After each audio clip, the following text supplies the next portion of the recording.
Hi guys. So I went back and forth on what I wanted to do for this first video that I'm putting out there to the world.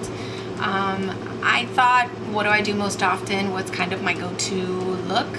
And so I decided on this. Look at something simple that I can do. I'm familiar with it. I do it pretty often. I've been messing with my lighting and my camera settings and all that kind of stuff, and for some reason my foundation looks really white on camera, and in person it matches my skin tone. So try to look past that. The focus mainly, I guess, in this video is on the eyes, the go-to eye look.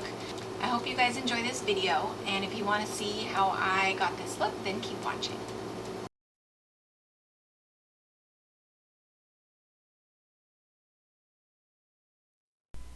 So the first thing I'm doing is adding my eyeshadow base. I'm using Urban Decay's Primer Potion in the original color. Putting down an eyeshadow base will just ensure that my eyeshadows stay all day without creasing. After that, I like to set the base with a matte eyeshadow. I'm using the Coconut Cream shade from the Too Faced Semi-Sweet Chocolate Bar palette. I like using a cream color or off-white colored eyeshadow to set the base, because I feel like the other eyeshadows we go in with later will blend a lot easier, rather than just adding them right on top of the eyeshadow base and trying to blend them out. Next, I'm adding my transition shade to my upper crease area. I'm using Beaches and Cream by Makeup Geek to do this on my Sigma E40 brush, the best blending brush of life. So I'm just going back and forth in windshield wiper motions to make sure that everything is well blended and there are no harsh lines. Next, I'm going in with Anastasia Beverly Hills eyeshadow in the shade Warm Taupe, and I'm using that same Sigma E40 brush that we went in earlier. And I'm starting this shade mainly focusing it on the outer corner in circular motions, and then I slowly work it inwards into the crease in windshield wiper motions. And then you'll see me do the same thing to the other eye. So I start on that outer corner to get the majority of the product deposited on the outer edge, and then I slowly blend it towards the inner corner of my eye into the crease. And then I just keep going back and forth in circular motions and windshield wiper motions to make sure that everything is blended. And you'll see I need a little bit more on that eye just to make sure that they're the same color on each eye. You know, you don't want one darker than the other. So just look around, kind of see what needs more touching up, more blending, more color, and just blend until your hands hurt. Next, I'm going in with the shade Latte. This is also by Makeup Geek, and I'm using a MAC 217 brush to do this. I'm going to slowly keep this shade a little bit lower than the other ones we used. So I'm going to keep this, it's a little darker of a shade, so I'm going to start that on the outer corner, just dab it on the outer part of the lid, and then slowly blend it upward and inward.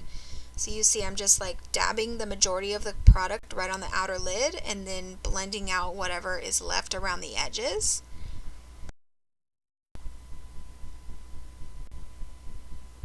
And then I'll just do the same thing to the other eye. Dip the shadow in the shade Latte, dab it on the outer corner, and then slowly blend it inward and upwards.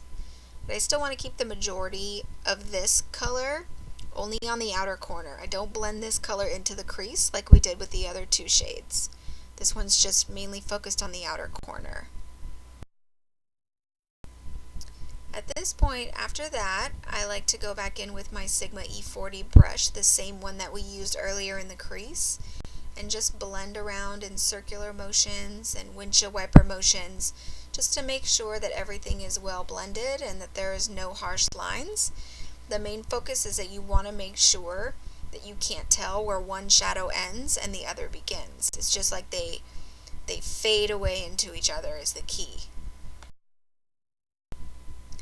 After that, I like to go in with one shade even darker. I'm using Mocha by Makeup Geek on that same MAC 217 brush that I used earlier to lay down the Latte shade. And I use the same process as I put with the Latte shade. I just take a little bit of eyeshadow, tap off the excess, dab on the outer corner, and then slowly blend it upward and inward. And just like with that Latte shade as well, I'm just keeping this mainly on the outer corner. I'm not blending it into the crease very far, maybe a third of the way, I would say. I know it seems like I'm using a lot of shades, but I feel like if you start out with a lighter shade and then go a shade darker and then a shade darker, I think it just makes everything look more blended and more seamless. So it's easier to blend an eyeshadow when one is already down, if that makes sense. If you just go in with a straight dark shade and try to blend it out, it's going to be a big ol' mess. So then after that, I like to go in just like I did before, again with that same Sigma E40, and just blend everything away. Once I have all the eyeshadows down in the place that I want them, just go in and blend to your heart's content. Just in circular motions and windshield wiper motions, just all over. Next, I'm going in with the shade Shimma by Makeup Geek, and I'm using a MAC 242 brush to lay this down. And I'm going all the way to the inner corner, but if you'll see, I'm not going all the way to the outer edge of my eyelid. I'm kind of stopping where that darker brown shades stop as well, so they're just going to meet each other. I'm not overlapping the lighter shade and the darker shade very much, just very slightly so that they blend together nicely. So just keep going back and forth, checking to make sure how intense it is. I like my inner corner to be pretty highlighted when I do a look like this, so just keep going in with a little bit of product, adding it in there, checking around, seeing if it's light as you like. If you need it a little bit lighter, a little more shimmery, add some more by all means. Then after that, I like to go back in with the same Sigma E40 brush that we used earlier, and just to make sure that the Shimma shade blends with the other shadows above it and that there's no lines in between the two. And then right here, I'm not adding any more product. I am using that same MAC 217 brush that I used earlier to lay down the darker shades. I'm just making sure that those two shades, the lighter shade on the inner part of my lid and the darker shades on the outside, blend well with each other. And then I like to go with a makeup wedge. These are just those white sponges you can buy at any drugstore.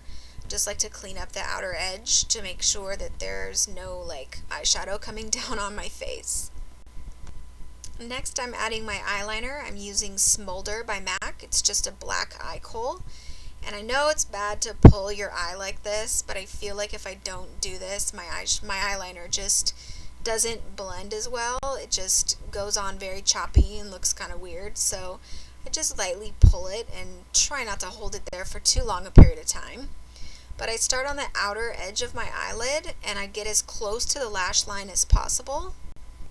And I do like that outer part to be a little thicker. So you see I draw lines on the outer part, bringing it down to the center.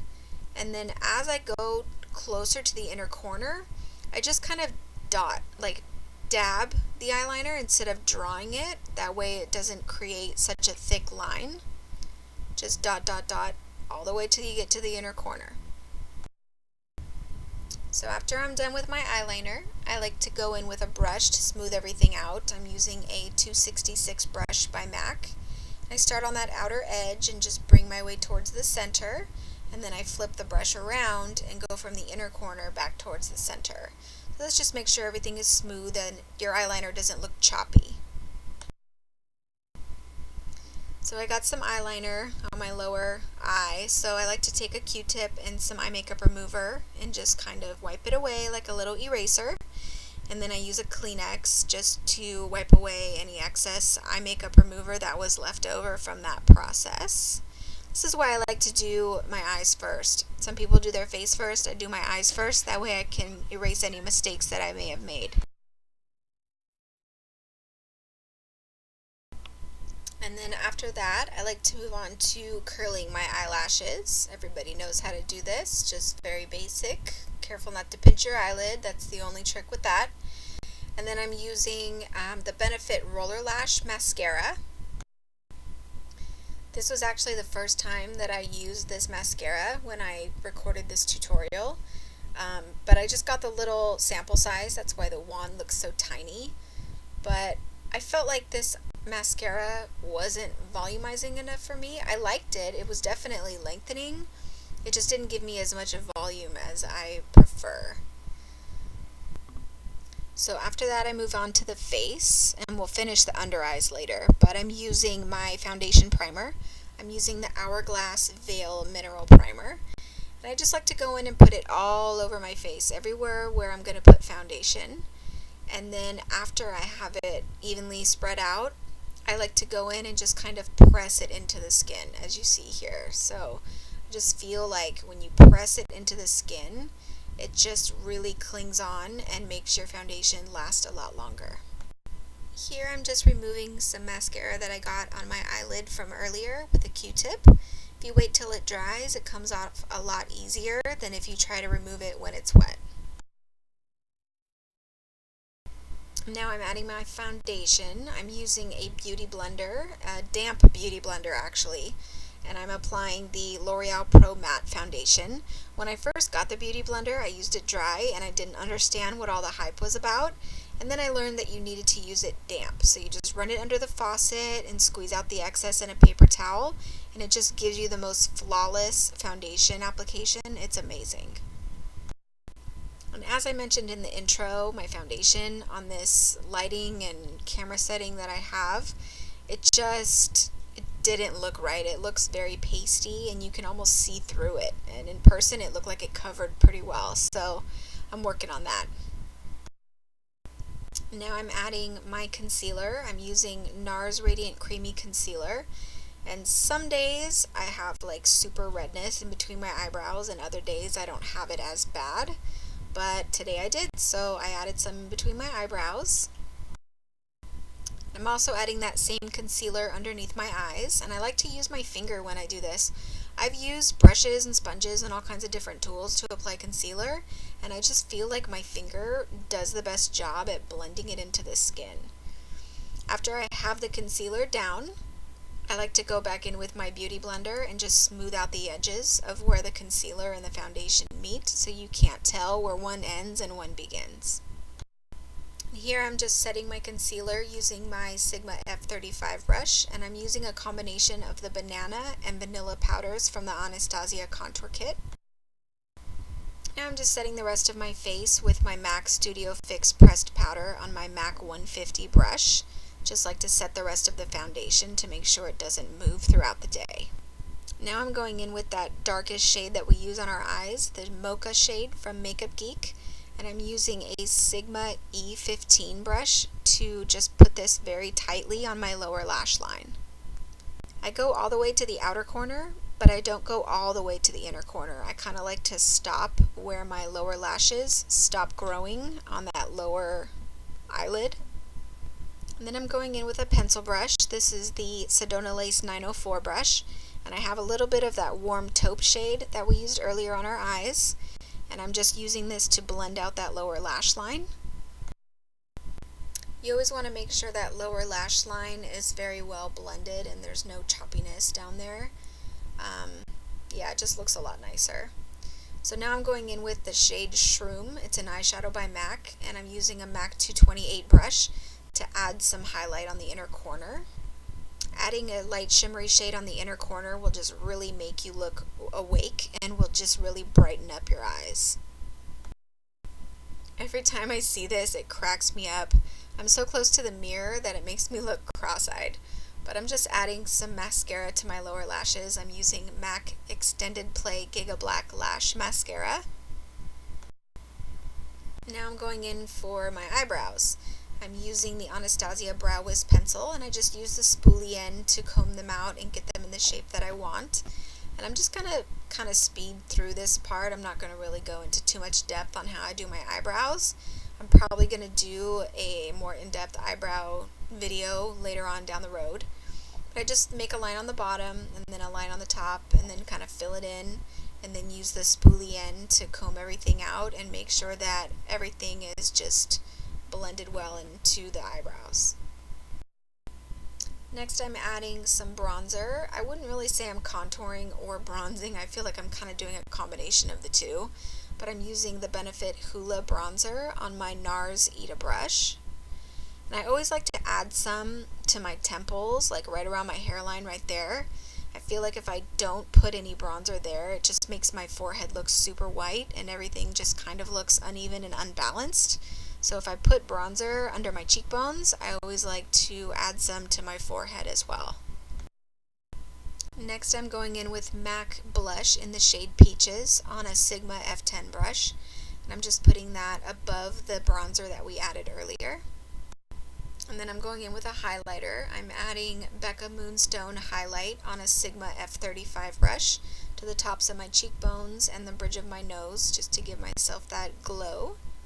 And then I'm using that same Shroom eyeshadow by MAC that we used on our inner corner on a Sigma E32 brush to highlight my brow bone. And then to make sure my eyebrows stay in place all night, I like to set them with Anastasia Beverly Hills Clear Brow Gel. And then I set my makeup with Urban Decay's All Nighter Makeup Setting Spray. So here's the finished look. I'm not sure what happened to the clip of me doing my lips, but I'll have the products that I used listed down below. So I hope you guys enjoyed this video, and I hope you try to do this makeup on yourself. And I'll see you in my next video. Bye guys!